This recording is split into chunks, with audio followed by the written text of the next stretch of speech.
High বন্ধুরা, আসুন আমার সাথে। আজকে আর একটা অন্যরকম ভিডিও নিয়ে আসছি। ভালো লাগার মতো নিজের লাইফে কিছু মুহূর্ত। আমার কোথায় আসলাম সেটা দেখতে পাচ্ছেন, এই যে আমার কলা বাগানে। দুঃখ লাগে, হাসিও লাগে। কেন একটু পরে বলতেছি, আগে কলা তো কেটে নিই। কলা কিন্তু ফেঁকে গেছে, দেখতে পাচ্ছেন তাই না? এটা দুঃখের বিষয়। এখন কেটে নিয়ে কিছু দেখাইতেছি।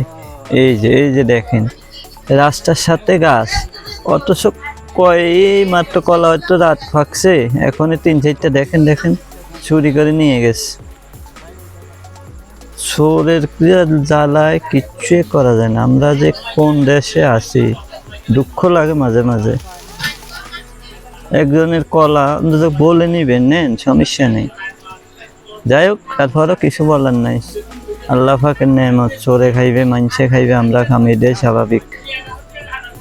যাই হোক, কলা খেতে ফেলছি, কলা তো দেখাইলাম। এখন আসল মজা হলো এটা কেন শেয়ার করতেছি, কারণ এখানে হইলো আসলে একটা মজা।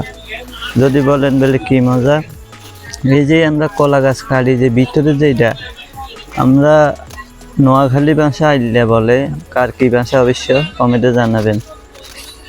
এই যে ভিতরে আইলেটা, ওটা না বড় মাছের মাথা দিয়ে রান্না করলে এমন একটা স্বাদ লাগে। আমি জানি আমার ভিডিও কম বেশ সবাই দেখেন। কার কি অনুভূতি আইলে সম্পর্কে জানতে চাই, আজকে জানাবেন। অসাধারণ একটা স্বাদ লাগে, আর এটা খেতে খুব সুস্বাদু, এবং এটা আসলে সহজে পাওয়া যায় না। তো যেহেতু কলা গাছ আছে হিসেবে হয়তো এখন আমি লোভ সামলাতে পারিনি, নিচেরটাও নিয়ে নিই। এই যে দেখতেছেন, বহুত হুলস্থুল কাটতেছি, মনে হচ্ছে যে আমি কোথায় দায় যাবো।